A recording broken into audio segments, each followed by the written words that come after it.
Hello అందరికీ నమస్తే, welcome back to my channel. ఈరోజు వ్యాలంటైన్స్ డే స్పెషల్ కదా, అందుకు నేను ఈ Italian fruit toast with Indian rabdi malai నా ఓన్ క్రియేషన్ అండి. ఎలా చేయాలో చూపించబోతున్నాను ఈ వీడియోలో. చాలా టేస్టీగా ఉంటుంది. బయట డెజర్ట్ తెచ్చుకొని తినాలి అన్న ఇంట్రెస్ట్ ఉన్నప్పుడు ఇలా ఇంట్లోనే డెజర్ట్ చేసి ఇంట్లో వాళ్ళకి తినిపించండి. దీనికి కావాల్సిన ఇంగ్రీడియంట్స్ ఏంటో చూసేద్దాము. ఇలా 2 బ్రెడ్ స్లైసెస్ తీసుకున్నాను. ఇలా సగానికి కట్ చేసి పెట్టుకోవాలి. నేను ఇప్పుడు ఈ బ్రెడ్ స్లైసెస్ అన్నిటిని హార్ట్ షేప్లో కట్ చేసి పెడుతున్నాను. చిన్న చిన్న ముక్కలు కింద పడుతున్నాయి కదా, ఇప్పుడు ఆ చిన్న ముక్కలను అన్నిటినీ పక్కకు తీసి పెట్టుకోండి. మనకు తర్వాత స్టేజ్లో అవసరం పడతాయి అవి. ఇలా అన్నిటినీ కరెక్ట్గా హార్ట్ షేప్ వచ్చేలాగా కట్ చేసి పెట్టుకోవాలి.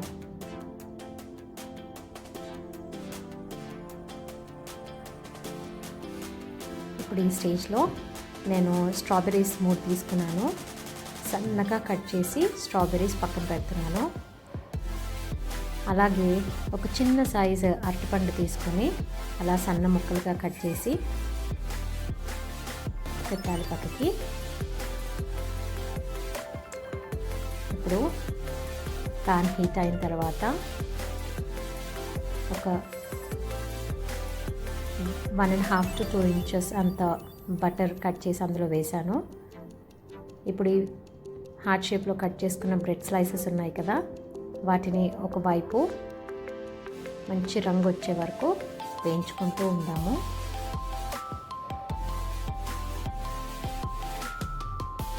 ఇప్పుడు ఈ స్ట్రాబెర్రీస్ ఉన్నాయి కదా, కొంచెం బ్రెడ్ స్లైసెస్ కింద సైడ్ వేగాక స్ట్రాబెర్రీస్ని ఇలా డెకరేట్ చేసుకొని పెట్టుకుందాం లోపల. దానిపైన బనానాస్, అరటిపండు సన్నగా కట్ చేసాం కదా, అవి కూడా ఇలా అరేంజ్ చేసుకున్నాము.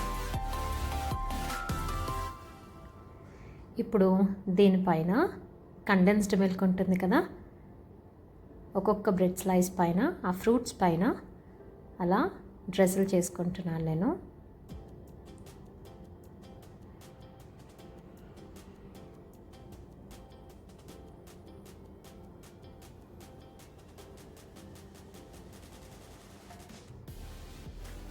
ఇప్పుడు ఇలా చేసిన దానిపైన ఈ ఇంకో సైడ్ ఉన్నాయి కదా స్లైసెస్, అవి దీనిపైన పెట్టి మంచి గోల్డెన్ కలర్ వచ్చే వరకు మంచిగా చిన్న మంట పెట్టుకొని ఫ్రై చేసుకుంటూ ఉండాలి.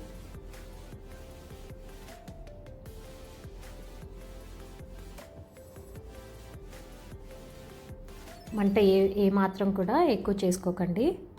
చిన్న మంట మీద ఇలా ఫ్రై చేసి పక్కకి తీసుకొని పెట్టుకుందాం.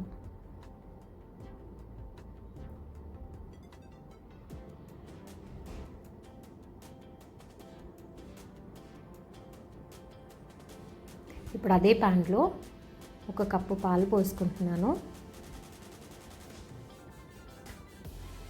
దీంట్లో మనం చిన్నగా కట్ చేసిన బ్రెడ్ ముక్కలు ఉన్నాయి కదా, మనం చిన్నగా కట్ చేసి హార్ట్ షేప్ కట్ చేస్తూ ఉన్నప్పుడు మిగిలిపోయిన బ్రెడ్ ముక్కలన్నింటినీ వాటిని సైడ్స్ తీసేసి ఖాళీ బ్రెడ్ ముక్కలు మట్టుకు వేసాను. ఇప్పుడు 2 టీ స్పూన్ల మిల్క్ పౌడర్ వేస్తున్నాను.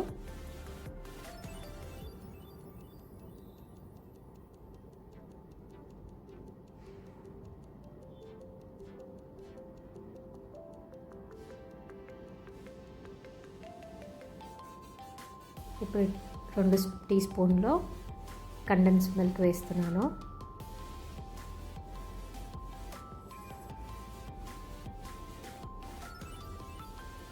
ఇప్పుడు ఆ బ్రెడ్ ముక్కలు ఉన్నాయి కదా, వేడి పాలల్లో బాగా నాని సాఫ్ట్గా అయిపోయి అందులో కలిసిపోయాయి చూడండి.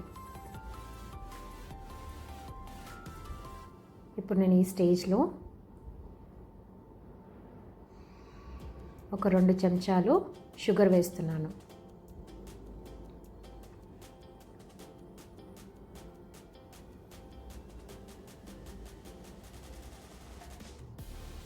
ఇలా అంతా షుగర్ ఆ మిశ్రమానికి కలిసేలాగా మొత్తం అంతా కలిపి పెట్టుకోవాలి.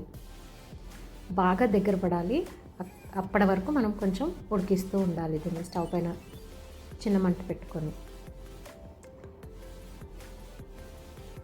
ఇప్పుడు ఒక చిటికెడంతా ఇలైచీ పౌడర్ వేస్తున్నాను.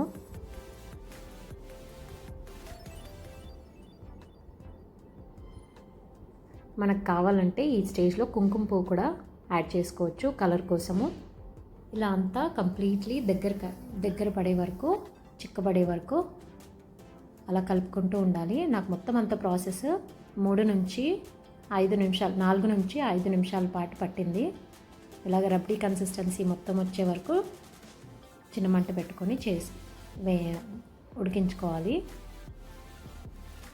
చూసారా ఇలా చిక్కపడింది కదా, దీన్ని మనం ఫ్రై చేసి పెట్టుకున్న బ్రెడ్ స్లైసెస్ పైకి వేస్తున్నాను. ఇలా మొత్తం అంతా కూడా ఫ్రై చేసిన బ్రెడ్ స్లైసెస్ పైన అలా వేయాలి.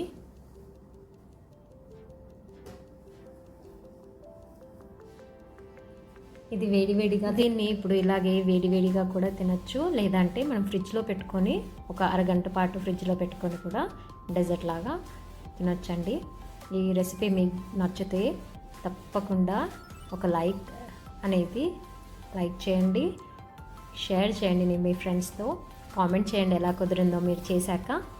అండ్ నా ఛానల్ని సబ్స్క్రైబ్ చేసుకొని వాళ్ళు ఎవరైనా ఉంటే కొత్తగా వచ్చిన వాళ్ళు ప్లీజ్ సబ్స్క్రైబ్ చేయండి. Thank you so much for watching.